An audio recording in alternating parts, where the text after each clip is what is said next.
আজকে 190 দিন পর বাংলাদেশ জামাত ইসলামী রাজপথে এসেছে।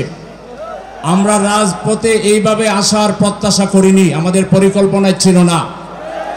আমরা যে দাবিতে এসেছি, এই দাবিটা রাস্তায় এসে দাবি করে আদায় করতে হবে, এটা আমরা ভাবিনি।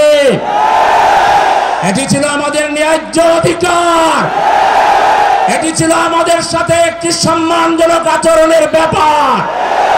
বর্তমান রাষ্ট্রে যারা আছেন তারা যে কোনো কারণে এখন পর্যন্ত ব্যর্থ হয়েছেন। যে রায়ের বিরুদ্ধে আন্তর্জাতিক সকল মানবাধিকার সংগঠন বলেছে এটা কোনো বিচার হয়নি, ক্যাঙ্গারু কোর্ট ছিল।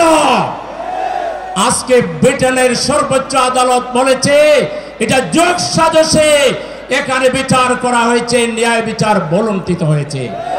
এরপর তো এই সব কোন মামলাই থাকার কথা ছিল না, আমাদেরকে দাবি জানানোর কথা ছিল না।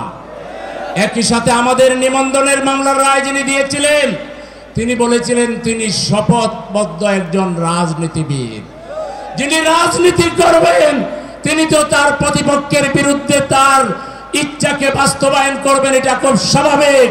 সুতরাং ওটাও আইনের বিবেচনায় ওটা চলে না।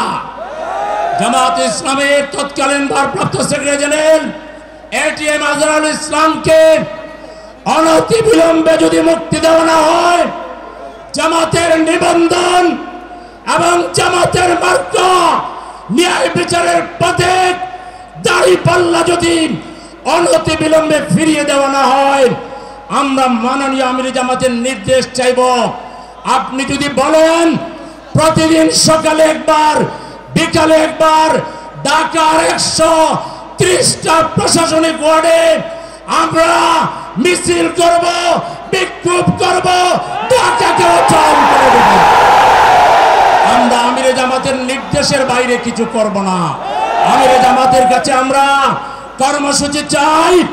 আর যদি কর্মসূচি আপনারা আমাদেরকে দিতে না চান, তাহলে সময়কে বন্যা করে এই 3টা দাবি পূরণ করবেন, সেই আশাবাদ ব্যক্ত করে সবাইকে ধন্যবাদ জানিয়ে আমার কথাগুলো শেষ করছি। আল্লাহ হাফেজ।